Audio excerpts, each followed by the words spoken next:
Milla mía, mi querida, mana, mana, man, no te eches a la mar, que la mar está en fortuna y mira que te va a llevar, que la mar está en fortuna y mira que te va a llevar. Bueno, quiero presentarles a Sara Sabah, que nunca me acuerdo bien si es nacida o criada en Israel. Nacida en Israel, criada en Uruguay. Criada en Uruguay. Le pedí un desafío a Sara porque en su repertorio había una canción que no tenía, justo la que le pedí. Pero creo que para los sefardíes que están aquí hoy acompañándonos y para los amigos que se sienten cercanos al judaísmo, hay una canción que es Adiós querida, que yo creo que sintetiza mucho ese sentimiento con el que se despidieron los judíos, que en ese momento no se llamaban sefardíes, sino que eran judíos que vivían en estas tierras, judíos castellanos, judíos de Segovia, de Toledo, del norte, del sur, del este, del oeste, y que se marcharon pensando que quizás podían volver, y por eso la leyenda de las llaves, pero sin esa certeza, ¿no? Y al mirar atrás, posiblemente dijeran, adiós querida. Todo tuyo. Tu madre cuando te parió y te quitó al mundo, corazón ella no te dio para amar segundo, corazón ella no te dio para amar segundo. Adiós, adiós querida, no quiero la vida, me la amargaste tú. Adiós, adiós querida, no quiero la vida, me la amargaste tú. Va, búscate otro amor, ajalva otras puertas, espera otro ardor, que para mí sos muerta. Espera otro ardor, que para mí sos muerta. Adiós, adiós querida, no quiero la vida, me la amargaste tú. Adiós, adiós querida, no quiero la vida, ay, me la amargaste tú.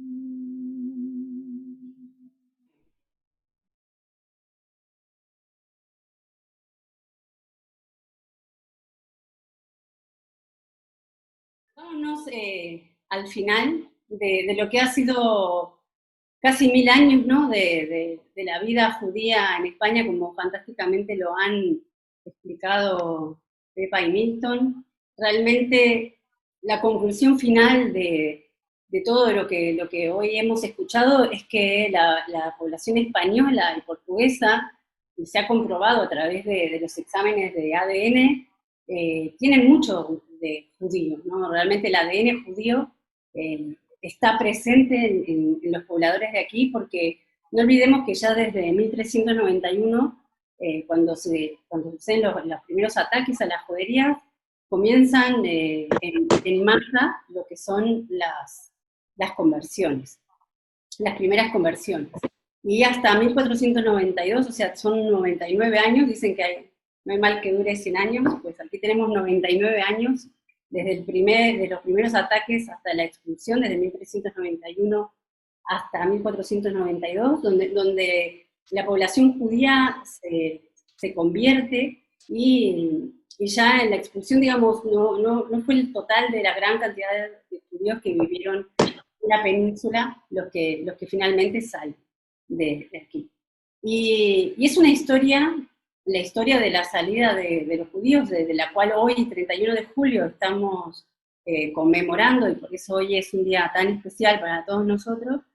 Es una fecha llena de dolor, pero que curiosamente yo, siendo sefardí, nacida en Uruguay, nieta de turcos de Esmirna, y no hemos heredado un sentimiento de odio hacia Sefarad, hacia España, sino que el sentimiento que nos hemos llevado los sefardíes que salimos de aquí, ha sido un sentimiento de dolor y de nostalgia, ¿no? O sea, creo que lo que heredamos las nuevas generaciones nunca fue un reproche, a pesar de las circunstancias en las que se dieron las cosas, sino de siempre un deseo de regresar, del regreso a una tierra que en realidad no conocíamos. Yo vivo hoy en día, estoy en Madrid, vivo en España, pero mi madre y mi abuela y mi bisabuela no conocían estas tierras, sin embargo, conservaron ese sentimiento y conservaron mucho más, ¿no? Conservaron la lengua, conservaron las tradiciones y ciertas canciones, y ciertas músicas, y ciertos sonidos, como muchas de las canciones que heredamos y que a veces se reinventaron. Hay canciones que no son canciones sefardíes del medioevo, pero que son reinterpretaciones de esas canciones. Así que bueno, acá tenemos, quisimos unir un poco, ¿no? En la presentación de Pepa tenía un barco fenicio, y aquí tenemos una carabela, ¿no? La famosa carabela de Colón, que en 1492 es un año clave para la historia del mundo, no solo para la historia de España. Hay tres sucesos que se dan. El primero es, o sea, tenemos la expulsión, como ya sabemos, tenemos la salida de Colón a América, y también la conquista de Granada, que era el último bastión musulmán en la península, y también fue en 1492, así que por eso puse un poco, simulando una película muy famosa, el año que vivimos en peligro, porque hay que ponerse un poco en la piel de esos judíos que como hoy cada uno de ustedes viven en sus ciudades, tenían sus casas, sus vecinos, y cuando llega el edicto de expulsión, el 31 de marzo, les dan estos meses para poder organizarse, y tienen que o convertirse o salir. Y realmente ninguna de las dos decisiones fue una decisión fácil. El que decidió quedarse, un poco retomando lo que dijo Milton, tenemos estos dos personajes, ¿no? Abravanel y Abraham Señor. Abravanel, que decide salir y conservar su identidad y su judaísmo, y de alguna forma los que hoy seguimos siendo judíos por esas decisiones que tomaron nuestros ancestros, arriesgadas, porque podían ser asesinados, los podían robar, el barco en el que se iban a Turquía o a Marruecos o a donde fuera se podía hundir, y realmente eran decisiones que conllevaban una peligrosidad, y que por querer conservar y por querer mantenerse fiel a su identidad, tomaron ese riesgo. También los que se quedaron tomaron riesgos, porque la vida de los conversos, los judíos que decidieron quedarse, no eran bien vistos por la sociedad, y no eran bien vistos antes de la expulsión, porque como ya les dije, los conversos los tenemos ya 99 años antes, ¿no? La figura del converso, del cristiano nuevo, aparece antes, y no eran muy bien vistos en la sociedad, no eran muy queridos. Los judíos tienen esta cosa de siempre querer estudiar, ¿no? De estudiar, y es algo que lo tenemos hoy en día, ¿no? Ya los niños tienen 3 años, ¿y qué vas a estudiar? Le dice la madre judía a su hijo, tenés que estudiar.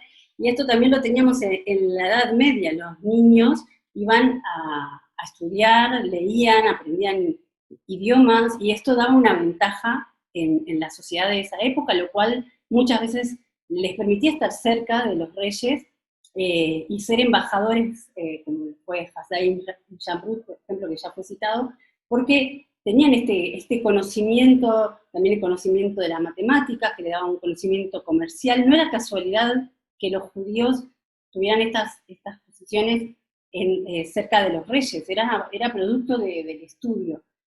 No todos eran ricos, no todos tenían una buena posición. Tenemos judíos viviendo en Sefarad que tenían oficios más artesanales, que destacaban en el tema de lo que serían las tenerías, de los sastres, de la orfebrería, el trabajo de la plata.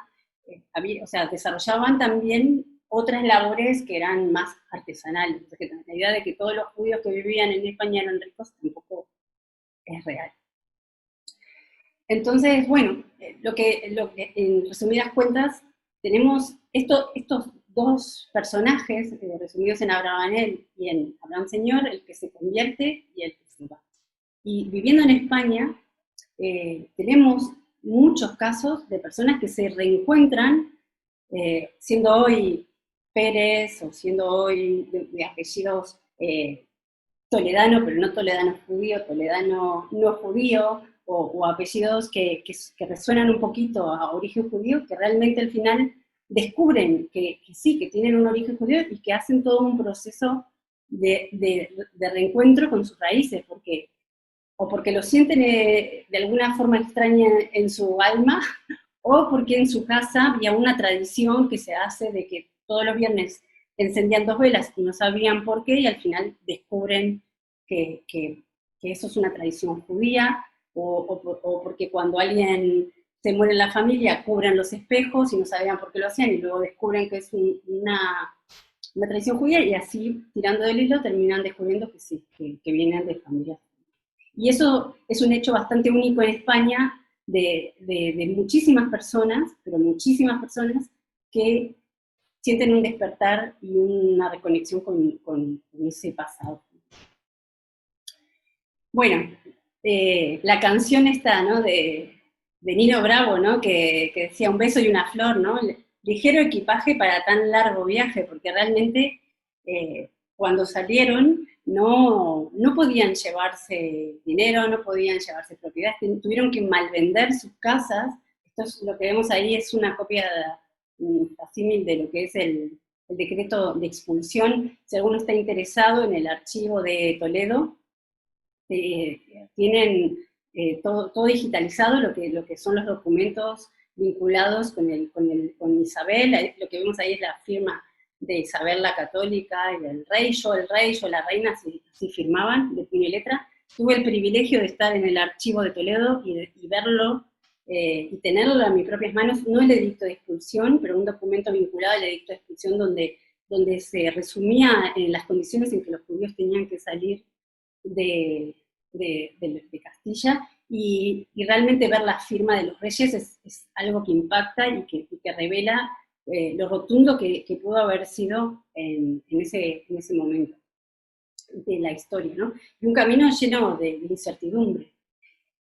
Judíos de Sefarad, ¿por qué lo pongo con signos de interrogación? Porque realmente en ese momento ellos no se consideraban judíos de Sefarad. Esto de sentirnos sefardíes y el sentimiento que aúna a los sefardíes de todos los rincones del mundo es algo un poco posterior.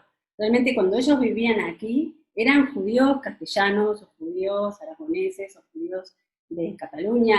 Inclusive hay una escritora, Silvia Plana, que ella ha explicado que los judíos que vivían en lo que hoy es Barcelona, en la zona de Cataluña, hablaban de los judíos de Sefarad como los judíos que estaban en Castilla, ¿no? Estaban en Barcelona, no se llamaban a sí mismos, no se consideraban que estaban dentro de Sefarad. Eso es algo que ella escribe, por ejemplo, en uno de sus libros, que habrá quien lo pueda discutir o no, pero bueno, ella es lo que ella expone, y ella misma dice que este sentimiento de Sefarad es posterior, es cuando ya se van y cuando salen de estas tierras. En ese momento, como ustedes pueden ser los que son judíos de los que nos están escuchando, judíos mexicanos, o judíos uruguayos, o argentinos, o panameños, ellos eran judíos viviendo en estas tierras, y no se sentían extranjeros, no se sentían... Y lo de ligero de equipaje, ¿no? Sí, yo creo que si después se ponen la canción, la buscan en YouTube, la letra de Un beso y una flor parece como Adiós querida, una canción dedicada a Sefarad, de verdad, que la pueden escuchar después que se vayan porque parece cantada a estas tierras y con ese sentimiento que seguramente se marcharon. Así que, bueno, aquí esto es un resumen, muy resumen, realmente hablar de lo que fue el exilio de los judíos, primero que fue por etapas, fue a lo largo de diferentes años, porque en 1492 es la expulsión, pero antes ya habían salido judíos de España anteriormente, se habían instalado en sitios donde habían otras comunidades, y también algunos se fueron, los que se encontraban más o menos cerca de lo que es Portugal, se fueron hacia Portugal creyendo que ahí iban a estar a salvo. La verdad es que 4 años después también, a raíz de un casamiento entre los hijos de la reina Isabel y el rey de Portugal, bueno, también se decreta la salida de los judíos de Portugal, ¿no? Entonces, aquí en el mapa no se ve, pero si ven que ahí dice a las Américas, hay una flecha que señala hacia las Américas. Realmente necesitaríamos tener otro mapa de América Latina, de América del Norte, donde nos pudiera mostrar hacia dónde fueron. Por eso digo que es un poco muy resumido los sitios hacia donde fueron. Tenemos aquí el mar Mediterráneo, ¿no? Como el gran protagonista. Hay un libro de otro Abulafia, pero este no es medieval, es actual, que se llama David Abulafia, que escribió un libro, está en castellano también, en inglés, que es la historia del mar Mediterráneo, ¿no? Él va contando las historias de los judíos con el mar Mediterráneo como el hilo conductor, es prácticamente una pista de aterrizaje hacia los diferentes lugares y que va llevando a los judíos a los sitios. Por resumir un poco lo que están viendo, bueno, ya les he dicho que fueron a Lisboa, y de Lisboa, cuando se da la expulsión, algunos se van hacia América. Es muy común que de Lisboa fueran hacia lo que es Holanda, Londres, con todas estas ciudades que ven allí en el mapa. Tenemos los que estaban ubicados en el sur por proximidad, que fueron hacia Fez, principalmente, pero también hacia otras tierras cerca de Marruecos. Creo había por ahí alguien que era de Argelia. Bueno, Argelia fue uno de los sitios a donde fueron, pero también fueron a Libia, a Egipto. Tenemos una ola que posiblemente desde Portugal fueran a Alepo, luego a lo que es Siria. Por supuesto, Italia, de Italia también a Turquía, Grecia, por supuesto, lo que era Salónica, y también en lo que es la mitad del siglo XVI se registra una gran oleada de judíos sefardíes que van a lo que es la ciudad de Safed, en Israel. Safed es una ciudad muy mística, muy vinculada con la Cábala, donde vivió Luria, que es un gran cabalista y toda una escuela fundada a raíz de las enseñanzas de Luria, y en Safed encontramos una gran comunidad judía que además desarrolla también su comercio, su área comercial alrededor de lo que hoy les comentaba, que eran las tunerías. Y otra cosa muy importante es que los judíos a donde van desarrollan el comercio, ¿no? Durante una gran época son conocedores de lo que sería el comercio a través de los mares y de los océanos. Tienen los instrumentos y el conocimiento de la navegación, y además son muy bien recibidos en países musulmanes, donde los cristianos no eran tan bien recibidos a causa de lo que fueron posteriormente las cruzadas. Entonces, la verdad es que los judíos accedían en sitios donde los cristianos no eran tan bien vistos, y eso colaboró también con la parte comercial. Entonces, esto fue un poco la ruta que hicieron. En cuanto a los apellidos, no sé si Isaac estás por ahí. Si estás por ahí, me gustaría que abras el micrófono.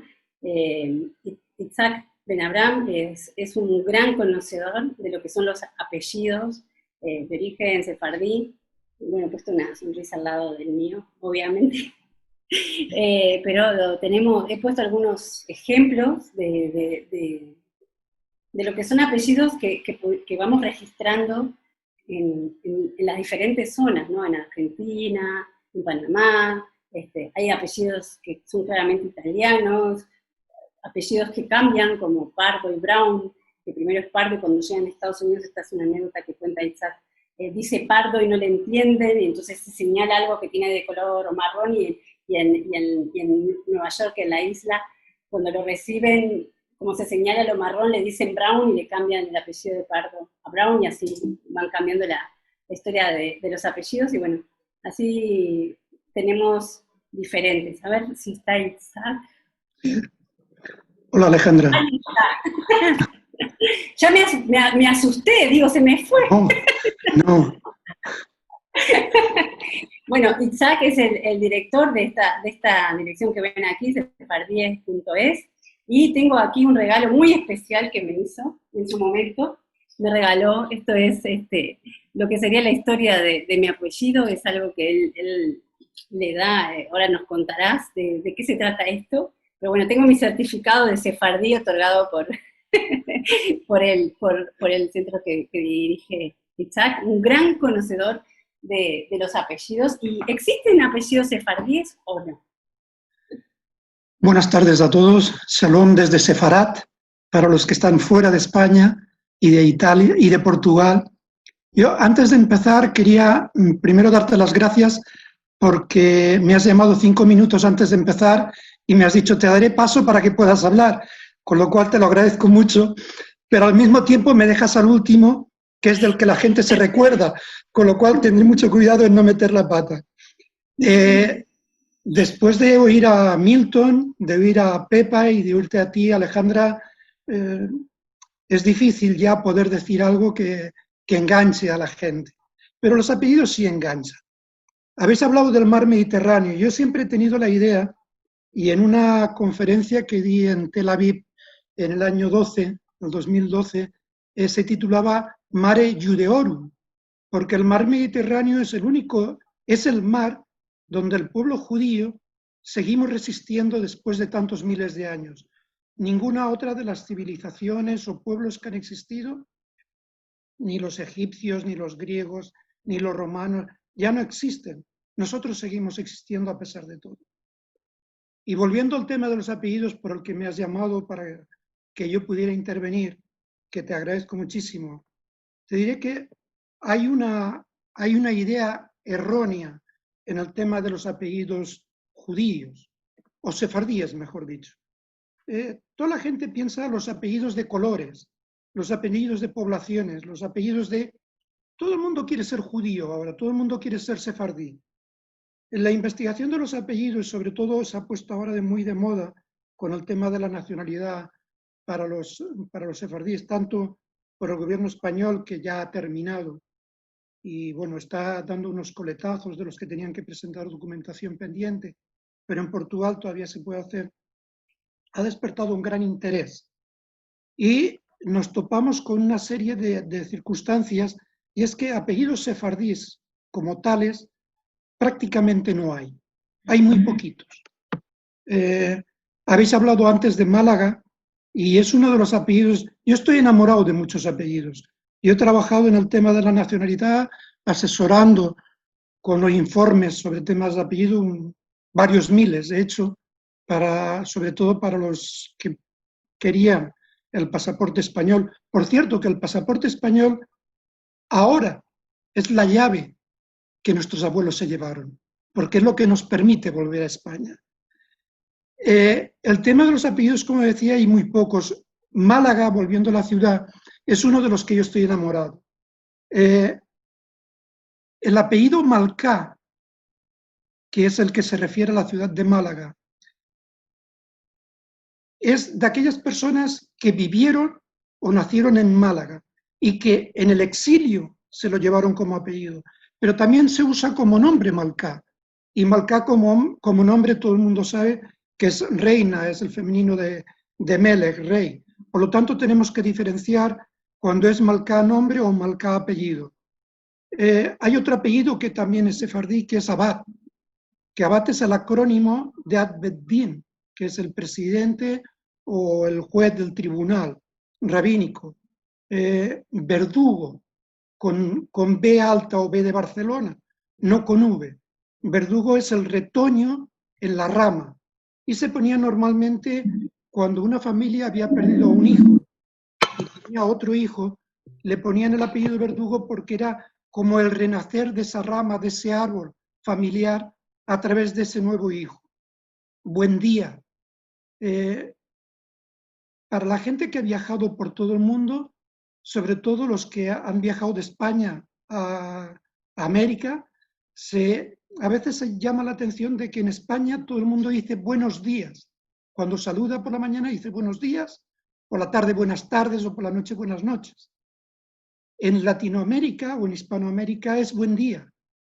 Buen día es la traducción directa de Boker Tov y es un apellido sefardí. Obediente es otro apellido sefardí, pero este es muy curioso porque es una transformación gráfica del apellido o del nombre abudiente. Al registrarlo gráficamente se van cambiando. Hay otro apellido que también es sefardí, pero suena a asqueras, que es Trogman. Es un apellido precioso. Trogman ya está recogido, su origen o el punto de partida está recogido en el Quijote, Cervantes. Milton hablaba antes de Cervantes. Cervantes es casi seguro que fuera o criptojudío o judeo converso, habla de los trajumanes o trejumanes, que eran los intérpretes que vivían en la frontera, las familias que vivían en la frontera entre los reinos cristianos y reinos musulmanes. Y entonces viene del hebreo arameo y es trejumán, es intérprete.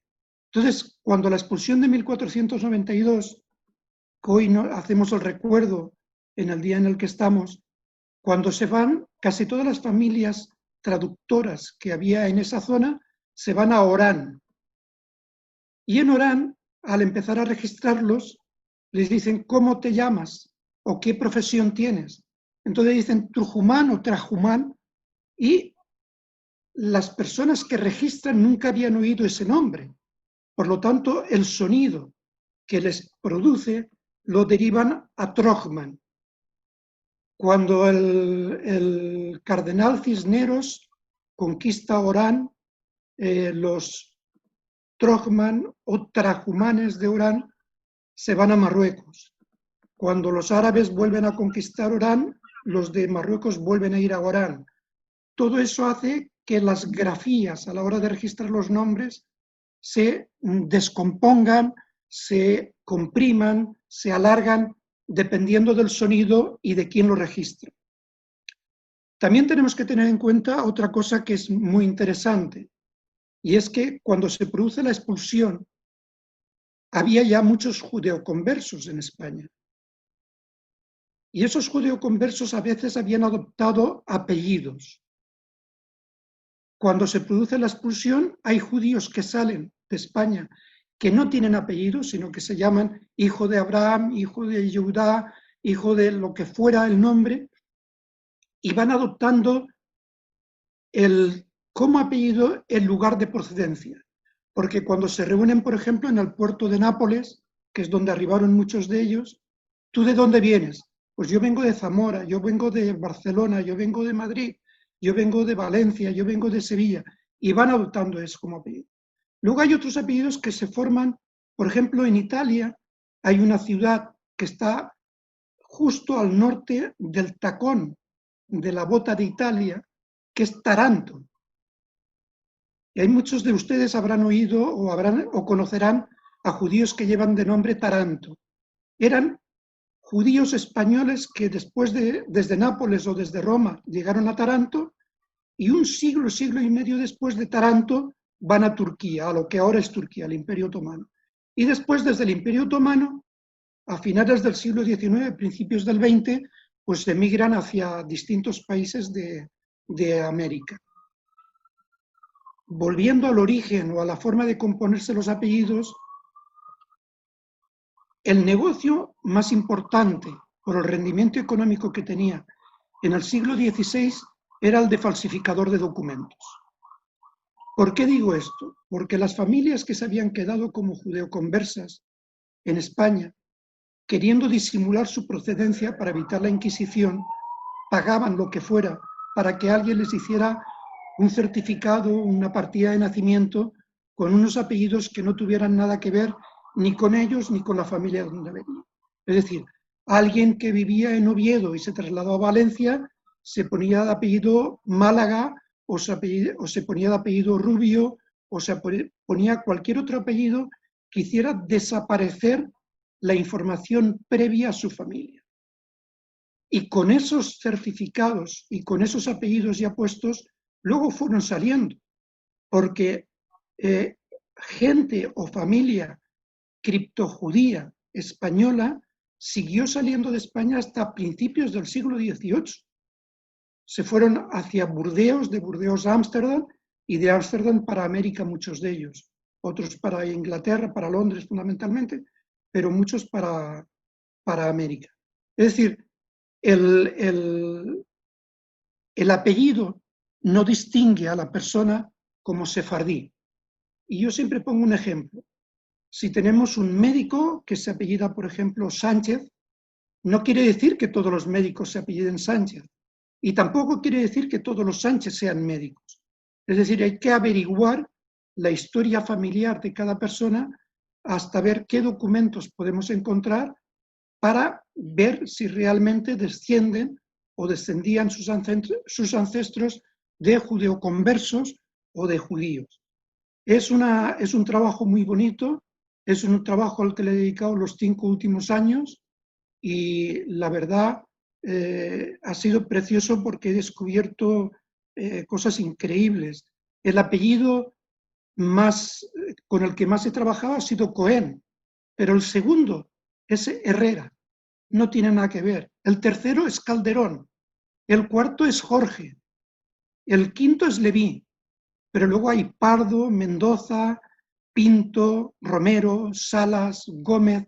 Son apellidos que por sí solos no indican que la persona pudiera ser sefardí, porque hay muchos españoles o muchos portugueses que llevan esos apellidos y en teoría no tienen nada que ver con lo judío. Entonces hay que buscar mucho. Pero sí ha sido un trabajo muy bonito, un trabajo muy satisfactorio, un trabajo que me ha permitido colaborar con despachos que se han dedicado a la tramitación aquí en España, en Portugal, en Francia, en Israel, en Estados Unidos, en México, en Panamá, en Colombia. Ha sido un trabajo precioso. Si quieres algo en particular que pueda explicarte. Muchísimas gracias, Dieter. No, es que yo sé que sos un libro abierto y además quiero invitar a todos que puedan entrar en tu web, en sefardíes.es, porque ahí hay muchísima información y que puedan seguir en contacto contigo e investigando. Así que esto era solamente la punta del hilo, de la madeja, para que todos puedan continuar. Que no desmayen en su búsqueda. Nosotros en estos 5 años hemos encontrado 72.000 apellidos utilizados por descendientes de sefardíes. ¡Wow! Impresionante. No, tu trabajo es titánico, increíble, increíble. Así que bueno, ahí lo tienen, y Itzhak, que además si buscan tiene también vídeos también en YouTube. Hoy en YouTube hay todo, así que también pueden encontrar algunos vídeos en los que ha participado comentando. Bueno, caminante se hace camino al andar y al quedarse también, porque lo que les comenté un poquito antes, los judíos, los que se quedaron fieles a su identidad, eran reconocidos muchas veces por sus oficios, por sus costumbres. Los judíos eran médicos, lo que he comentado antes de las profesiones que ejercían, y los que se convirtieron no abandonaron muchas veces ni su identidad, que la seguían practicando en secreto. Muchas veces lo que era el el cristiano nuevo o el marrano, que mucha gente cree que marrano viene de un sinónimo de cerdo, pero en realidad marrano viene de marrar, ¿no? De la palabra marrar, que quiere decir errar, como de quien erra a su camino. De ahí viene lo de marrano, bueno, que también es un sinónimo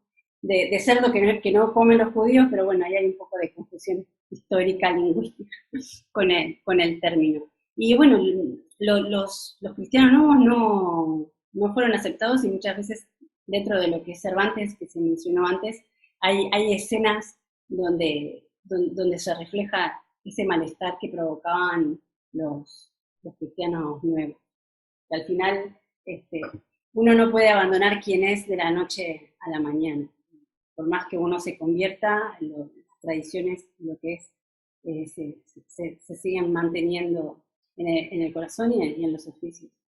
Entonces tenemos los que se quedaron, que ya lo hablamos un poquito antes, luego los que salieron, las historias del Mediterráneo, y esta sensación del no soy de aquí ni soy de allá, que siempre tienen los judíos siempre son errantes y se van moviendo.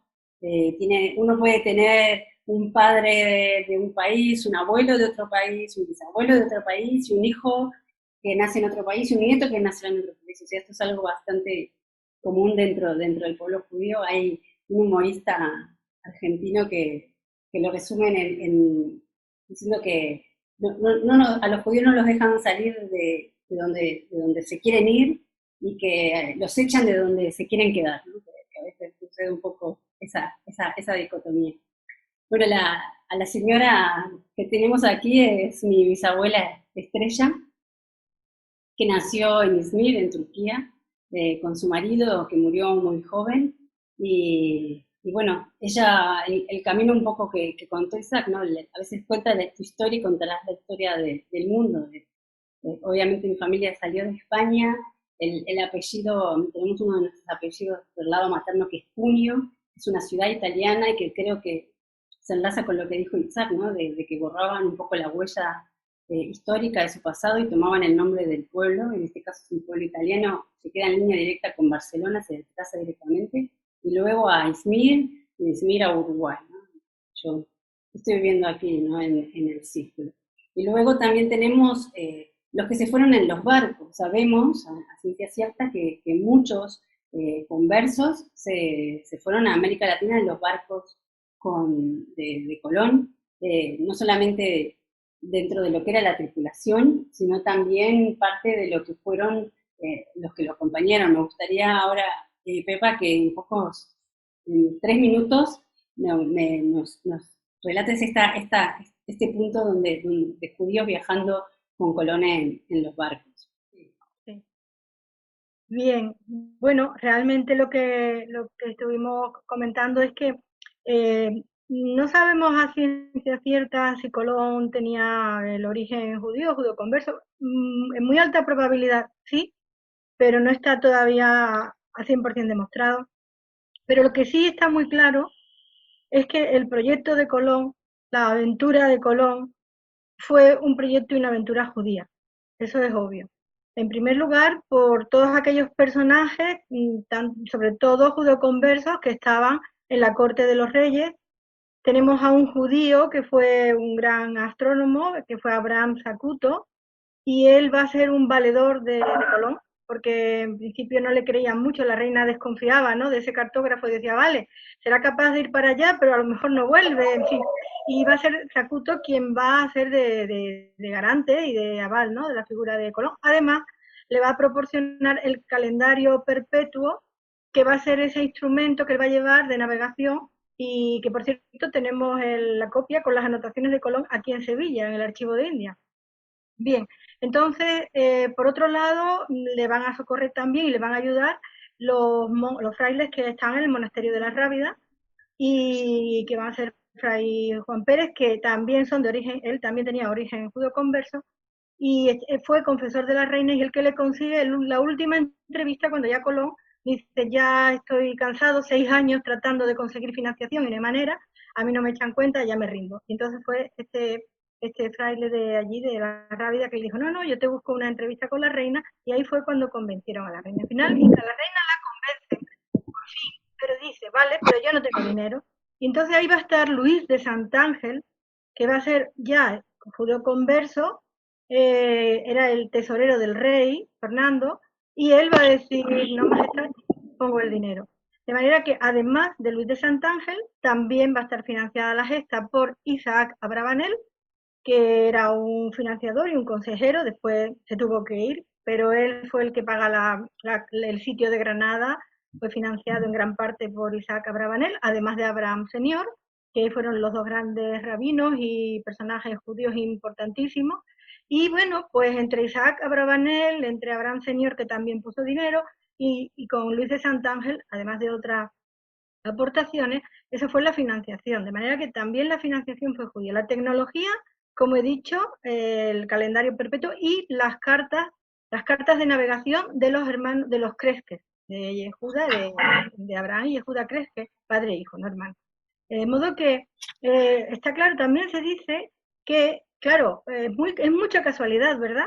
Que justo en el 1492, justo después de que el edicto del que hoy estamos conmemorando, ¿no? De tal día como hoy, se hiciera esta magna expedición con una tripulación, además que también un porcentaje, no alto, pero era converso, y se dice que quizá fuera un proyecto judío en el sentido de buscar nuevas tierras, ¿no? Porque ya se sabía que había que salir de aquí, había que salir de Sefarad, y a dónde íbamos. Por lo tanto, hay muchos más documentos que hay, que yo ahora ya por no hacer esto muy largo no voy a decir, pero qué duda cabe que ese proyecto de Colón tuvo claramente la impronta judía.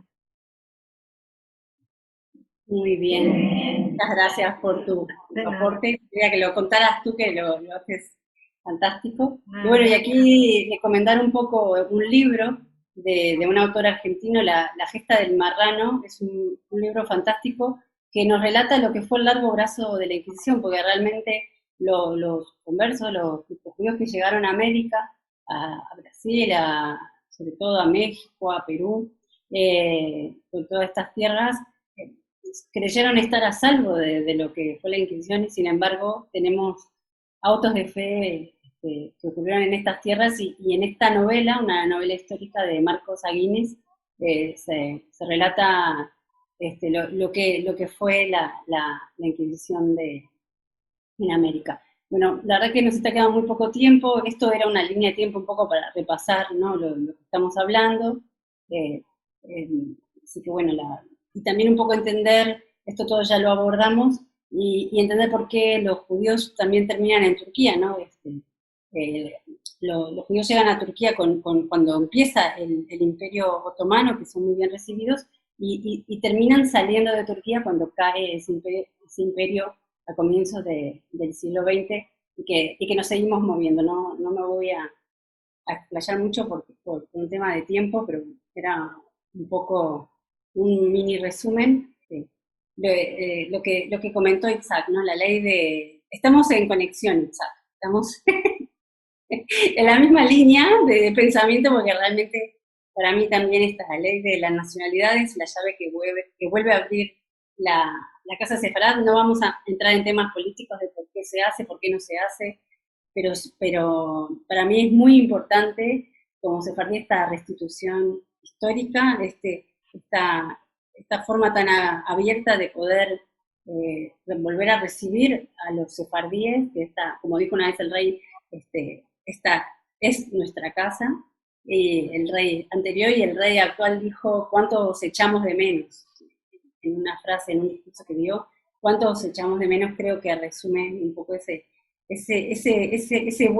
vuelta, ese regreso, ese retorno a Sefarad que hoy estamos experimentando, y que de alguna forma cuando pase esta pandemia mundial y podamos volver a viajar y podamos seguir recibiendo a los sefardíes y a los judíos en general de todo el mundo, siempre tener esa noción, esa conciencia de que estamos caminando sobre las huellas de los que se fueron, y estamos reconstruyendo. Quería añadir, antes ya de despedirnos, bueno, esto ha sido una singladura que hemos empezado hoy, y va a ser la singladura también que de alguna manera vamos a poner en marcha pues los 3 participantes, ponentes y aventureros, que será un centro de estudios, un centro de estudios online, León Hebreo.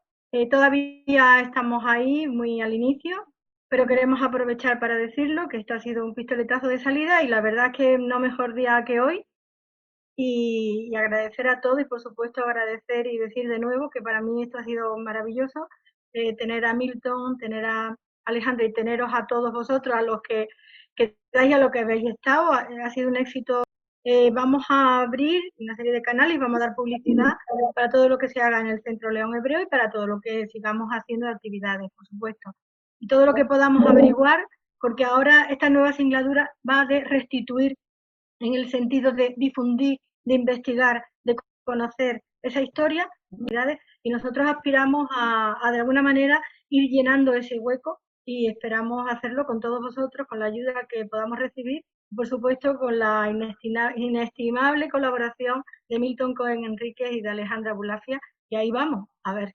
Y yo sé que está entrando ya Shabbat en algunas partes del mundo, así que solamente nuevamente agradecer a Pepa por su iniciativa, a Alejandra por su gran capacidad organizativa y a ambas por sus contribuciones, asimismo a don Isaac Ben Abraham por la contribución de última hora, pero muy enriquecedora a este webinar. Así que nos mantenemos en contacto a través de las direcciones que tenemos y espero que nos puedan acompañar en las siguientes actividades. Muchas gracias. Shabbat Shalom. Shabbat Shalom. Shabbat Shalom.